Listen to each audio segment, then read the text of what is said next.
down, I know you got me, baby.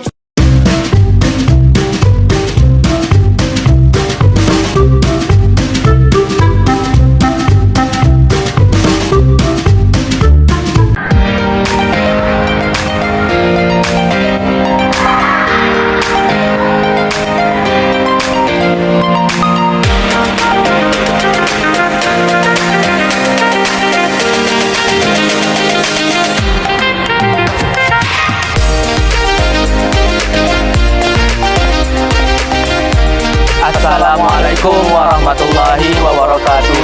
Kami mahasiswa UIN Sumatera Utara, Fakultas Ekonomi, Bisnis dan Ekonomi Islam, Prodi Akuntansi Syariah dari kelompok 3. Video ini dibuat untuk menyelesaikan salah satu tugas dalam mata kuliah Ilmu Tauhid dengan dosen pengampu Bapak Sustianda MPMI. Kami dari kelompok 3 yang berdasarkan 5 orang yang masing-masing bekerja sama untuk memenuhi tugas dalam 3 poin materi. Saya Diva Aulia Ramadhani Rangin dengan NIM 0502242147. Di sini saya akan menjelaskan tentang poin pertama, tentang pengertian dan dasar pemikiran istiqlal.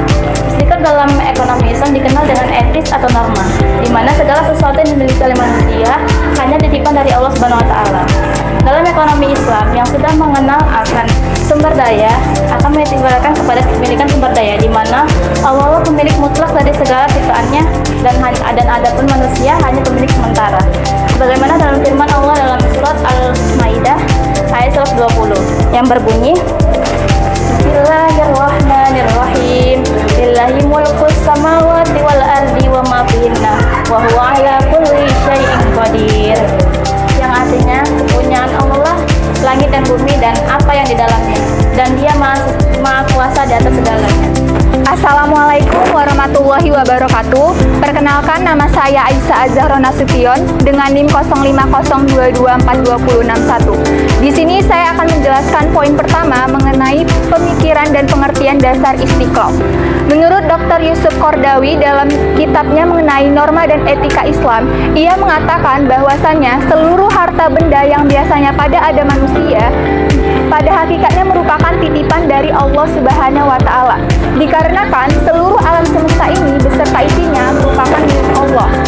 Sedangkan dalam pemikiran kapitalisme, mereka mengatakan bahwasannya pemilik harta benda dan juga sumber daya alam ini merupakan milik manusia.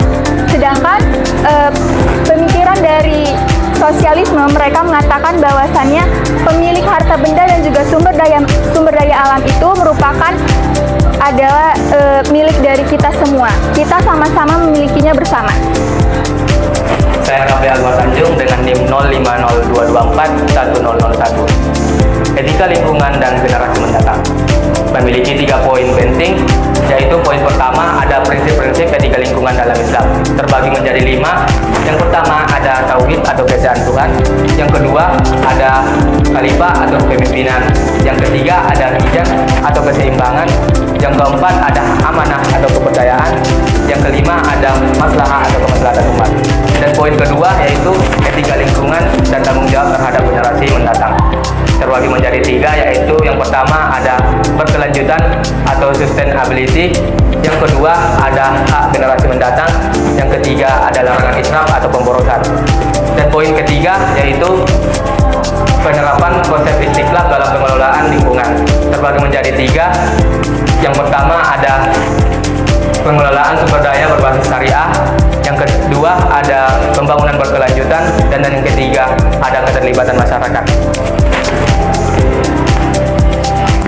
Perkenalkan, nama saya Muhammadul Azri dengan NIM 0502242162. Di sini saya akan menjelaskan mengenai dimensi teologi istikhlal.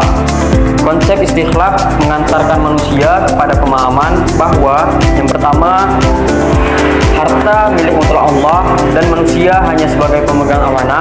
Yang kedua, harta itu sejatinya harus diperoleh dengan cara-cara yang dibenarkan oleh syara. Yang ketiga, harta itu dimanfaatkan oleh kehidupan manusia dan seluruh penghuni semesta. Allah bekerja di alam ini lewat Ar-Rahman dan Ar-Rahimnya. Allah memberikan rahmannya kepada seluruh makhluk tanpa membedakan keimanan dan juga kekufurannya. Perkenalkan, nama saya Derajat Ismani Mahfudi dengan NIM 05022242108. Jadi, saya akan menjelaskan kesimpulan tentang konsep istikhlaf dalam ekonomi Islam. Harta hanya titipan dari Allah Subhanahu wa Ta'ala kepada seluruh umatnya. Maka dari itu kita diperintahkan untuk menggunakan harta tersebut sesuai dengan seluruh perintah dan larangan dari Allah Subhanahu wa Ta'ala. Perintah dan larangan itu harus dikerjakan dengan lapang dada tanpa adanya keberatan meski hanya sedikit. Mengapa? Karena perintah dan larangan itu berasal dari pemilik harta benda yang nyata. Dengan demikian, kita tidak akan merasa keberatan untuk berinfak dan berzakat.